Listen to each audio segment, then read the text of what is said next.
Bienvenue sur DMG TV, les histoires mystiques. Tu es nouveau sur la page, n'oublie pas de t'abonner, de laisser un commentaire, de liker, de partager.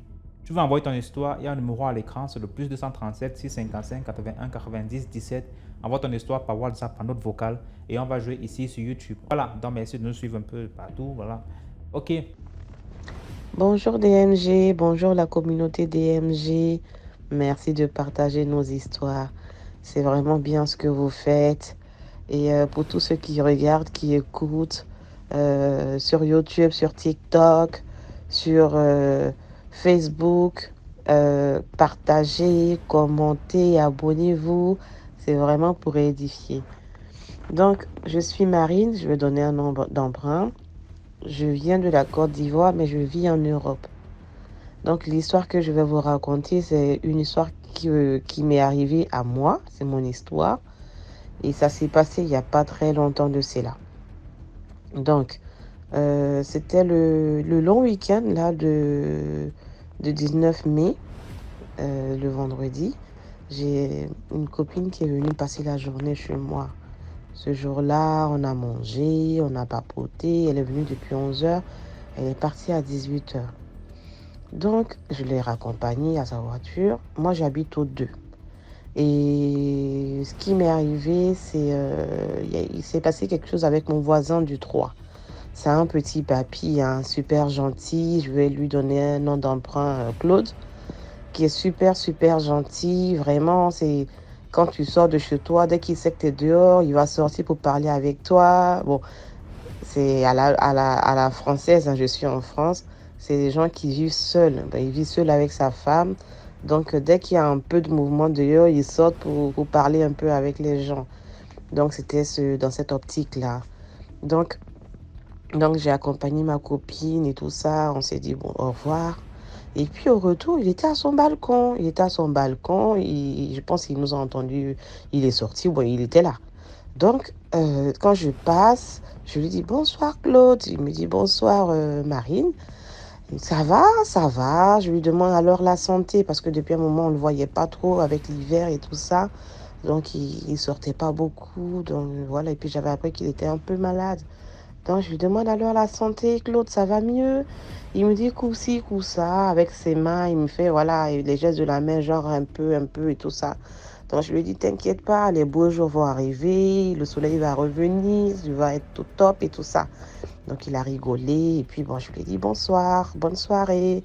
Il m'a dit bonne soirée, Marine. Et puis, je suis rentrée chez moi. Donc, c'était le vendredi. Le samedi matin, mon mari était en déplacement. Donc, voilà, je suis sortie. J'ai essayé de nettoyer un peu l'extérieur. J'ai essayé de ranger un peu dehors. Donc, j'étais là et puis je vois un monsieur qui arrive et c'était son fils. Bon, son fils, sachant que comme ils vivent seuls, les enfants, ils sont grands, il est même grand-père, donc les enfants vivent à Strasbourg, les enfants, ils vivent pas dans la même région que nous. Mais de temps en temps, ils viennent pendant les vacances scolaires, je les vois, voilà, je les apercevais. Mais on ne s'est jamais parlé. On s'est juste dit bonjour une ou deux fois par là. Donc, je vois que le monsieur s'approche de chez moi. Je dis, oh là, qu'est-ce qui se passe et tout ça. Et il arrive, tout triste, sa mine était bizarre. Voilà, donc je le vois venir. Bon, moi aussi, je m'approche vers le portail. Et puis voilà, il me dit bonjour. Je lui dis bonjour. Il me fait, je suis le fils de Claude. Et il a dit le nom de sa femme, de sa maman, pardon. Donc je dis oui, oui, oui, oui, je vous ai déjà aperçu et tout ça. J'ai dit ça va. Il me fait non, que ma mère et moi, on tenait à vous annoncer que Claude nous a quittés. J'ai dit, quel Claude? Il me dit, mon père. J'ai dit, non, non, je me suis mise à pleurer en sanglots. Lui aussi s'est mis à pleurer. Et puis je lui ai demandé, mais qu'est-ce qui s'est passé? Qu'est-ce qu'il avait? Je l'ai vu hier. Il m'a regardé bizarrement. Et puis, il me dit non, qu'il était malade et tout ça. Bon, bref, il était malade et donc, voilà, il est décédé dans la nuit à 4 heures du matin. Donc, je lui ai dit, bon, mon mari, il est en déplacement, mais dès que mon mari rentrera, on passera leur dire notre yako, c'est-à-dire leur dire nos condoléances et tout ça. Donc, il est reparti et tout. Donc, voilà, j'ai pas pu terminer ce que j'avais à faire. Je suis rentrée, j'étais pas bien et tout ça. Mais j'ai pas annoncé la nouvelle à mon mari. J'attendais qu'il revienne de son déplacement. Donc, quand il est rentré le soir, je lui ai annoncé, je lui ai dit que Claude nous a quittés, donc il n'était pas bien et tout ça. Mais je lui ai dit, c'est bizarre parce que hier, je lui ai parlé. Il me dit, ah bon? J'ai dit, oui, il était sur son balcon et puis on s'est parlé. Mon mari me dit, ok, il n'y a pas de souci. Donc, après, voilà, la journée s'est passée. Et puis le soir, on est parti chez lui. On est parti, voilà, dire notre Yako à sa femme, à ses enfants. Donc, sa femme elle expliquait, pardon, ce qui s'est passé. Donc, elle nous a dit qu'il était hospitalisé depuis le mercredi. Il a fait un malaise, il est parti le mercredi. Je dis, là, mercredi, il était hospitalisé. Moi, je l'ai vu le vendredi. Donc, j'ai dit à sa femme, je dis, mais non, moi, je l'ai vu hier soir à 18h, vers 18h.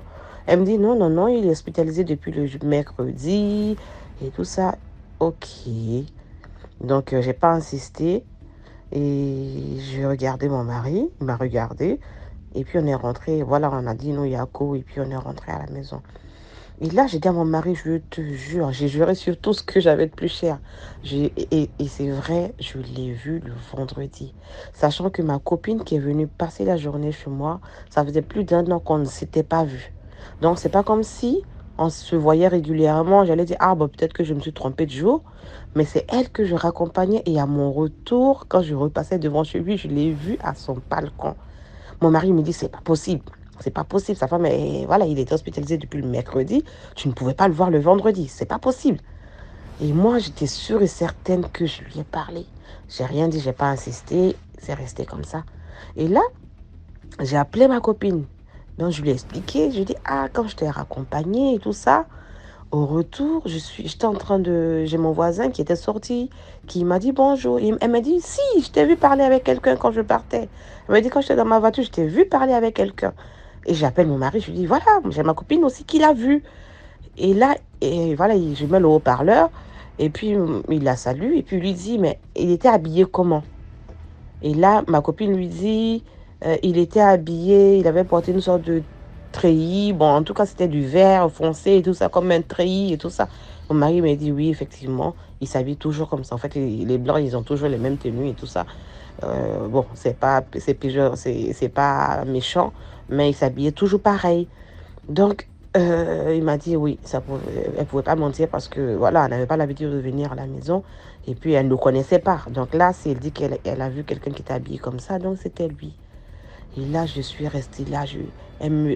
Ma copine, elle me dit, donc on a vu un fantôme. Alors j'ai dit, mais non, on n'a pas vu un fantôme normalement parce qu'il n'était pas encore mort. Il est mort dans la nuit à 4h du matin.